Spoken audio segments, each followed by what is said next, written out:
नवी मुंबईत गणेश नाईक एकनाथ शिंदे वाद शिगेला पोहोचलाय। गणेश नाईकला हलक्यात धरलं। आता गणेश नाईक टांगा पलटी करेल आणि घोडे बेपत्ता करेल असं थेट आव्हानच वनमंत्री आणि भाजपचे नेते गणेश नाईक यांनी उपमुख्यमंत्री शिंदेंना दिलंय। 2029 मध्ये लोकसभेच्या वेळी एकही जागा देऊ देणार नाही, दरेगावला जावं लागेल असा इशाराही त्यांनी दिलाय।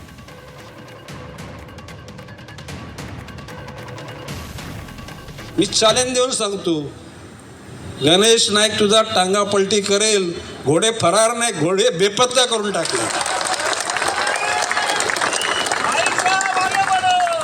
आणि चॅलेंज ओपन देतो। फक्त प्रश्न असा की भारतीय जनता पक्षाची शिस्त आहे की त्या पक्षामध्ये केंद्र स्तर, राज्य स्तर आणि जिल्हा स्तर तेवढ्या जर मर्यादा नसतात तर मी खुल्लंच आव्हान देतो, पुढच्या लोकसभेच्या वेळेला तुम्ही स्वतः लढा आणि भारतीय जनता पक्षाला एकही ठाणे जिल्ह्यातली जागा तुम्हाला येऊ दे। पालघर, ठाणे एकही जागा मिळणार नाही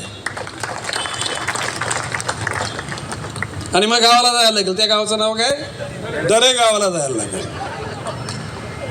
काही अडलं गेलं की दरेगाव। मुंबईतील जनतेला माहिती आहे वेगवेगळी असणारी हाऊसेस या संदर्भात मी कशाला जास्त बोलू।